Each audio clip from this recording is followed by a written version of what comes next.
नमस्कार, मेरा नाम प्रिंस मिश्रा है और आप एक न्यूज़ 24 देख रहे हैं। भाजपा के प्रदेश कार्यालय अटल सभागार में जो है आज भाजपा का सदस्यता अभियान से जो है शुरू हो गई है। ऐसे में भाजपा के जो बड़े तमाम कई कद्दावर नेता हैं उन्होंने जो है अपनी सदस्यता को जो है ली है और साथ ही साथ जो पुराने संगठन के साथी हैं उन्होंने भी जो है अपनी सदस्यता को रिन्यूअल कराई है। ऐसे में जो बिहार सरकार में मंत्री स्वास्थ्य मंत्री हैं मंगल पांडे, उनका साफ तौर पर यह कहना था कि जो आने वाला समय है 2025 का, उसको देखते हुए पार्टी की मजबूती के लिए जो है हम लोग सदस्यता अभियान चला रहे हैं। ऐसे में पहले जो है स्वास्थ्य मंत्री क्या कुछ करें मंगल पांडे, सुनाते हैं। आपके भाषण और आपकी बातों को जनता लगभग पिछले 34 सालों से देख रही है कि आप कैसे लोगों को बड़गलाते हैं, आप कैसे असत्य बात बोलते हैं, झूठ बोलते हैं और समाज में जो सामाजिक भावना है उसको तोड़ के राजनीति करना चाहते हैं। तो बिहार की जनता ने तो आपको बहुत किनारे कर दिया, आपकी पार्टी को भी किनारे कर दिया। अब बिहार की जनता को यदि भरोसा है तो नरेंद्र मोदी जी पर है, नीतीश कुमार जी पर है और उन्हीं के नेतृत्व में सरकार आज बढ़ भी रही है, चल भी रही है और आगे भी बढ़ी है। अब ये लोग बात करते हैं जातीय गणना का, क्या रोल है राष्ट्रीय जनता दल का? तेजस्वी यादव लंबा लंबा भाषण देते हैं, बताए तेजस्वी यादव जी का रोल क्या है इस पूरी चीज में? जब हम लोग सरकार में थे हम लोगों ने निर्णय किया कि बिहार में जातीय गणना करेंगे। मैं उस कैबिनेट का सदस्य था, बिहार सरकार ने पैसा उसके लिए स्वीकृत किया, हम लोगों ने जातीय जनगणना कराया। भाषण देते हैं, काहे का भाषण देते हैं? तो जनता इनके भाषण को भी समझ गई, इसीलिए तो 4 सीट पर सिमटा दी और इसी तरीके से विधानसभा में भी इनको सिमटा देगी। बंगाल में आज ममता बनर्जी की सरकार बिल लेकर आ रही है बलात्कार के लिए, आप प्रभारी। देखिए, ममता बनर्जी जी के कारण आज पूरा देश शर्मसार हुआ है, पूरी दुनिया में। और पश्चिम बंगाल के अंदर आज जो सरकार काम कर रही है वह सरकार पूरी तरीके से कानून की धज्जी उड़ा रही है और अराजक स्थिति पूरे पश्चिम बंगाल में बना के ममता बनर्जी जी ने रख दिया है।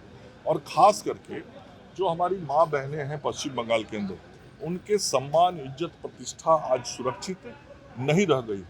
और ये आरजीकर हॉस्पिटल का उदाहरण कोई एक उदाहरण नहीं है, इसके पहले संदेश खाली का उदाहरण, इस बीच में भी कई उदाहरण विभिन्न जिलों में हुए हैं जहां महिलाओं के सम्मान को चोट पहुंचाया गया, इज्जत आबरू पे चोट पहुंचाया गया।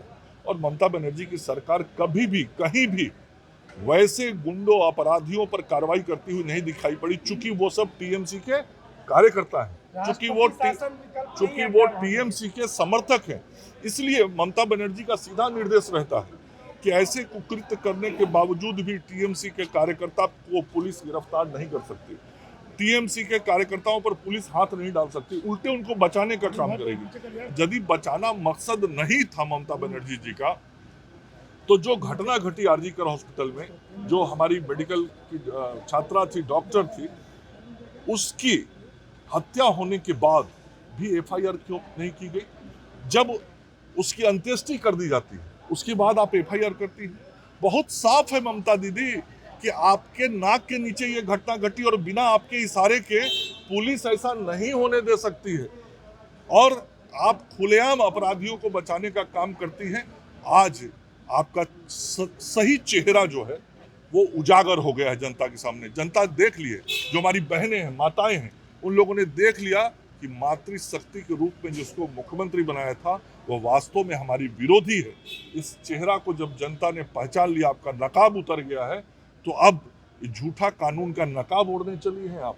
आपको मालूम नहीं है कि इस भारत में ऐसे कुकृत्य करने वाले लोगों के खिलाफ कैसे कैसे कानून है, कैसे सजा देने का प्रावधान है, पुलिस को क्या कार्रवाई करने का अधिकार है, लेकिन आप कुछ नहीं करती। जब इतने सारे भारत के नियम, कानून, संविधान, अधिकार लोगों के बने हुए हैं, उनको आप सुरक्षित नहीं रख सकते, तो ये तो पर्दा डालने का काम है। तो आपने मंगल पांडे को सुना, उनका साफ तौर पे सदस्यता अभियान के साथ साथ जो है पश्चिम बंगाल मामले पर भी कई प्रतिक्रिया उन्होंने दी है। उनका कहना था पश्चिम बंगाल की जो सरकार है वहाँ की जो मुख्यमंत्री हैं उनको शर्म से झुकनी चाहिए। इस तरीके का घटना जो है हो जाती है और अभी तक उन पर जो है कार्रवाई नहीं की जाती है, उनको बचाने की जो है पूरी कोशिश की जाती है, लेकिन केंद्र की सरकार उस पर नज़र जो है बनाए रखी है। ऐसे में जो प्रावधान है, उस तरीके की घटनाओं के लिए जो प्रावधान है, उन चीज़ों को देखते हुए भी ममता बनर्जी अब तक जो है कार्रवाई नहीं कर पाई है। लेकिन हम आश्वासन देते हैं कि जब तक कार्रवाई नहीं होगी तब तक हम लोग जो है शांत नहीं बैठेंगे।